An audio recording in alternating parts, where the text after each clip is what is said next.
Hello, everyone, and welcome back to episode 3 of Moffat Books Presents Edge, a virtual book club. Edge of your dream. Every day, give everything.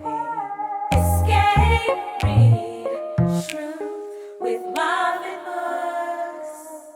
Before we continue, make sure you hit the like, subscribe, and notification bell so that you are notified every time a new video drops.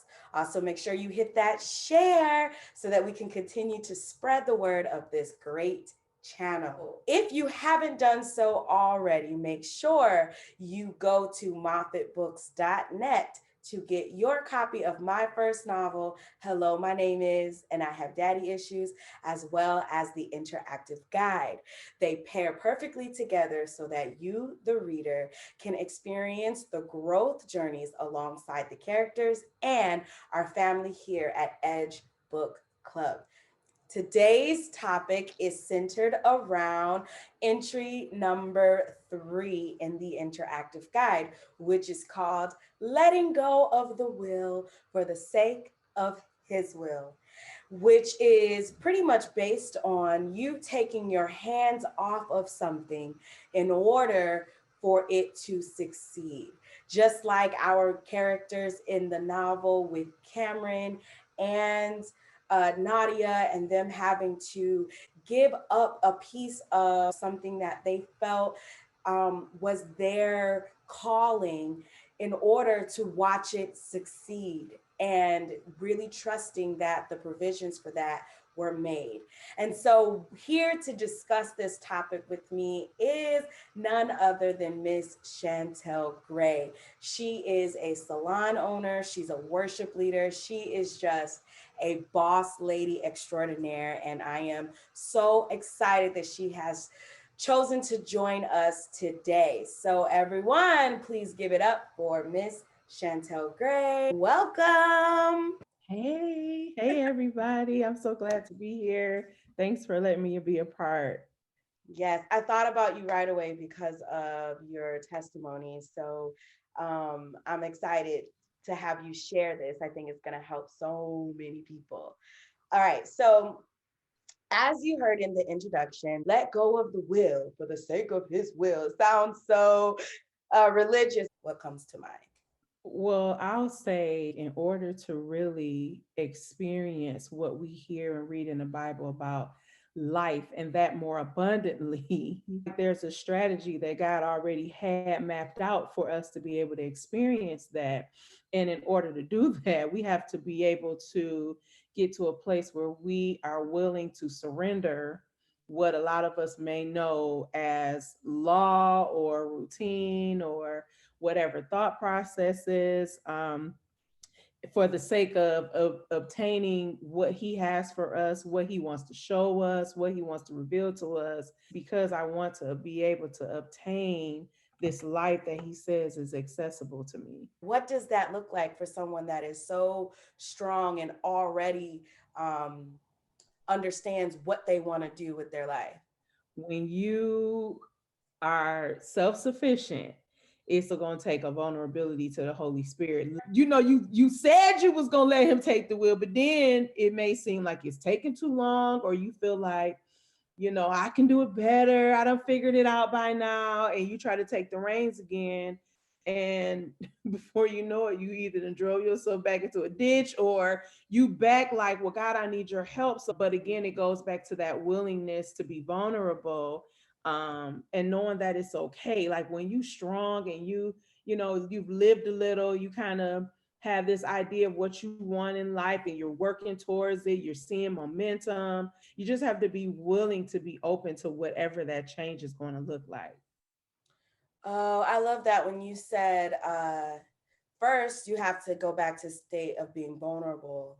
I think that's very hard. Admitting that you can't or that you need help is very hard, especially for people who, like I said, Very. pride themselves on being so independent and figuring it out. Oh, I wish like I had that lesson before coming here, because I would I would have saved a lot of tears. Of like, Yeah. why did you bring me to this place to break me down? Like, I'm been smart, witty, I'm gonna figure it out. And then I came to this place where I don't know the language. I can't even read. Like, imagine having to Mm. ask, a child to point something, noodles out on the menu because you can't read the word noodles. And the 5-year-old is helping you order at the restaurant. Like, Wow. that's such Yeah. a humbling experience. Like, okay, whatever you want, God, I'm just gonna trust. And Mhm. that's right there is why. So from that point on, once you allow yourself to be vulnerable, Mhm.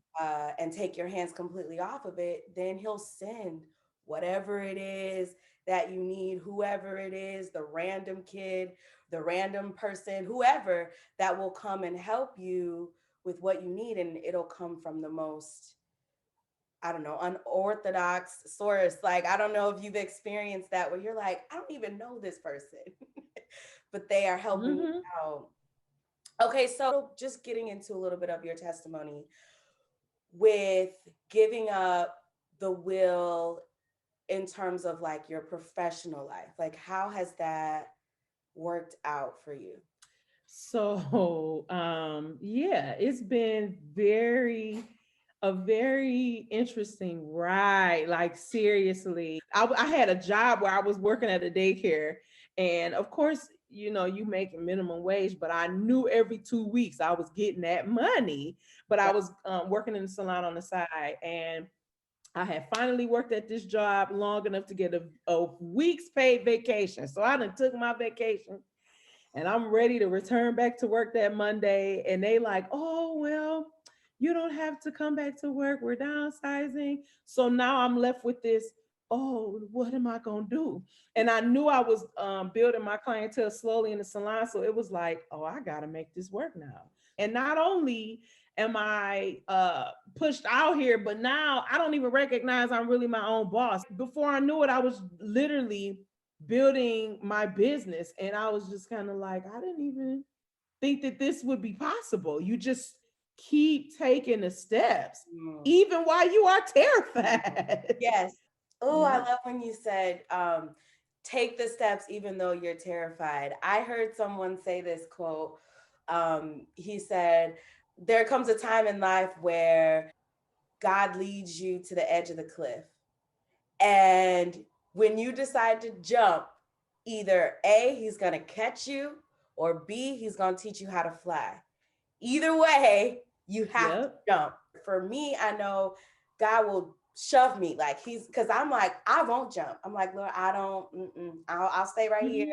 where it's Mm-hmm. comfortable and I'm not going anywhere. And he's like, whoosh. And so if you don't jump, sometimes he puts you in that situation like you coming back from vacation and they're saying, there's no job for you here. And you're like, Yep. what? And in that instance, he kind of pushed you into it and started setting you up for what was going to happen next. And now you have like a whole, your own salon. You own the building, your own cosmetic line. Like, Oh my God. Okay. So, like, even that was a trip. This year is my 7th year of business. mm, And when I first started the journey of actually looking to open my own brick and mortar, I was working in a salon studio suite. And I had literally just moved into this studio suite. I had 3 different people on 3 different occasions that do not know each other, that do not talk to each other, tell me about this building that I am currently in. And at the same time, life just kind of crumbled, like personal life. It was a lot of things that I was dealing with, and there was this thought of, ain't no way I'm about to be able to open a business when I done lost this and I don't have that money, and where is it all gonna come from? So I kind of left that desire to own my own. It was so far on the back burner because I felt like I needed to put my life back together before I branched off into something like that. okay. And this was like months of highs and lows, emotional than a mug, because I'm scared out of my mind, Carlisa. I'm like, How in the world I'm having this inward war of I'm gonna do it. I don't know if I'm gonna do it. I'm gonna do it. Ah, I'm scared. Like you keep going back and forth. Here go another moment. It was like Jesus is like, if you don't go. So it wasn't that I didn't have the rent or the security deposit because I had the money, but I was just terrified to jump. And so I said, if I don't jump, I'm gonna be mad if I miss this opportunity. So I went on ahead. We get in there, and I'm like, wow, this is amazing. But then I started to freak out again. Like, what if don't nobody come? What if don't nobody want to work for me? What if I fail? All of these feelings. And here we are, 7 years later, a whole pandemic is affecting the world. So again, still scared because I'm like, now look, we was just shut down for 3 months. I got 3 months worth of work. I gotta try to make up for as far as the revenue. We talking about business closed, trying to be able to keep my staff. It was just a whole lot. And I'm like, God, are you serious? You want me to buy this building? I prayed and prayed and prayed, like, I got to be sure because I don't want to bite off more than I can chew. But what's Right. crazy is I was already um maintaining the building. Like it was almost like God was like, this was always going to be yours. I just never saw it that way because a lot of the responsibility you be scared to take on, you literally are already doing it. I did not see that coming, but I'm just grateful for God saying, like, but I know what I have planned for you. And who knew back in 2009 that when all those people were saying, hey, you should go look at that building, that God was saying, like, no, this is not only going to be where you're going to be, but you're going to own it too. So much is happening right now. It's so crazy how it can be mess and chaos all around. And in your mind, you're like, okay, even if the thought of owning or purchasing the building was in your mind, right now, it definitely would not have been at the forefront. And so for it to even happen in this moment is like bananas. And the fact that the resources were there too, because Yes. the world was in crisis, but there's always provision for the vision. And we were Say able to that just make again. that There's smooth always girl, provision. always provision for the vision. Oh my gosh. Yeah. Because like if he's giving it to you and if you feel like there is no provision, then I would say check the vision. We all have our own vision of what we want, you know what I'm saying? We have our own desires and things that we may want to see happen, but if it's not aligning with God's vision for your life, there may not be provision. So you got to check check Oh, and see, like, is this still the vision that you've given me, Lord? oh my gosh. That is like, I almost got up and was like, yes, Lord, because started shouting in this look on my set in my living room. Because like to think like all the people that I've reconnected with just for this project is like it's crazy. Like God continues to make those provisions, and as long as the provision is there, you got to keep going. What you just said just got me so excited. If the provisions are not there, then maybe you need to check the vision and realign it, because he's Yeah, not going to tell you to do something that he's not providing for. That, absolutely. oh man, okay, we could keep going on that forever. Like I just feel like so charged right now, but I want to shift just a little bit and Okay. talk about, you mentioned Mr. Dorian and how what does it look like giving up the will and taking your hands off in terms of like your love life and dating and that kind of thing. Girl. Let's get into it. I would life experiences for sure when it comes to dating play a huge role in getting to the point of surrender for sure. I'll say this, the relationship that I was in before my husband came along, it was one of those things where I knew, like sometimes we be acting like we don't know. Y'all be knowing. We be knowing when You're not supposed to be in something. And he'd be like, no. And we'd be like, you don't mean that. I'ma just maybe you'll change your mind, Lord. But God is so gracious and loving enough that He will let you do your Yep. thing, but know that it will benefit you in the end if you allow it to, as far as being able to learn from the situation. In the past, there have been guys that I had dated that I knew were not good for me.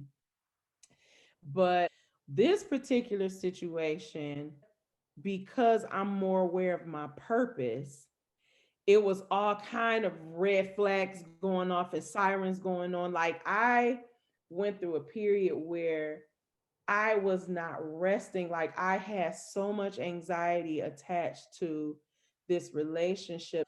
Sometimes we will force ourselves to stay in something we know is not good for us just for the sake of having a relationship. And even though I was struggling with making the decision to walk away, because there was this side of me that feared marrying the wrong person, not even realizing that you trying to make yourself be with somebody you know you're not supposed to be with. I felt something break. Mm. And I was so used to the anxiousness and the anxiety to the point when it was gone, I was looking for it because I was like, what?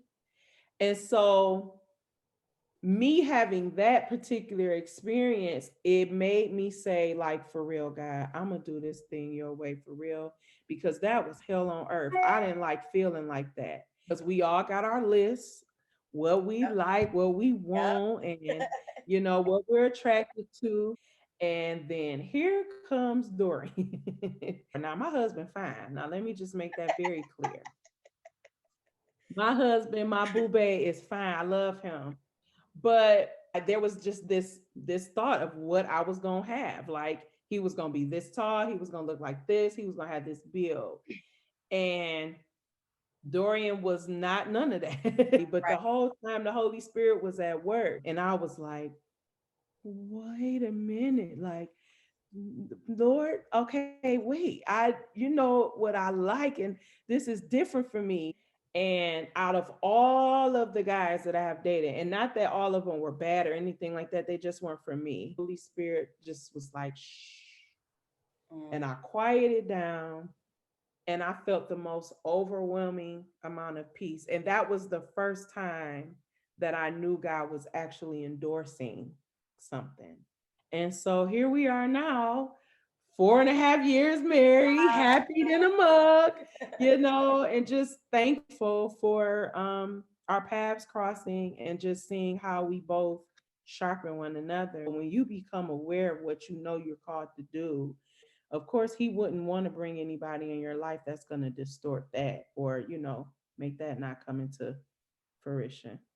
Yeah, you said a couple things that it's like, oh my gosh. Like the first thing was you said you knew what your purpose was as you started to really know what your purpose was and where you were going to go and where you were headed. Then your decisions and the what you were choosing to be around started changing and your palette Mm-hmm. kind of started changing a little bit. One misconception that we all have, me when I say we all, me, I am we all, is God is going to, randomly just point out someone and say, this is the person I made just for you. And the reality Mm-hmm. is that's not it, because God gives us all choice. And you said something when you said he endorsed my choice. Mm-hmm. And I think that is where the whole letting your hands off is because once you start saying, okay, I know who I am, I know what my purpose is, and I'm walking out life and making decisions with that always in mind, Mm-hmm. then the decisions I make are going to start to align with the will that he already has for me, because I'm walking in the truth of what he put me here to be. So once I walk into my truth, whatever decision, whatever choice I make has no choice but to align with the will. And that's when God then endorses and saying, I approve of this message. Like, I Mm-hmm. this is a good choice for you. And it doesn't necessarily mean that only Dorian was the choice or only Absolutely. Dorian was it.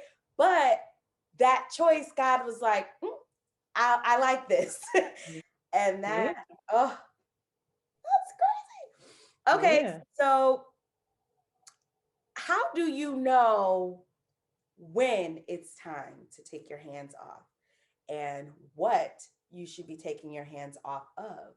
Sometimes it's not until you're exhausted with yourself that you actually take your hands off. We'll be mad in a moment, and then you take a nap or you go to sleep and you wake up the next day And and get you go back, because sometimes it's a knee-jerk reaction to just get back right to it. in. And then you just sometimes you just get sick and tired of yourself. Like, I am sick and tired. Like, I'm tired of going through this circle, this cycle, this issue, this blah blah blah. And so you make the decision like, you so beat down, God, I can't. So you got to do it. And sometimes he lets it get that way. Yeah. Because then it's like, finally, you're going to let me do what I said I want to do. God said in his word that he makes all things work together for the good of those who love him and who are called according to his purpose. So Do you have any like encouraging words for people who are like, I know I should, but I don't want to.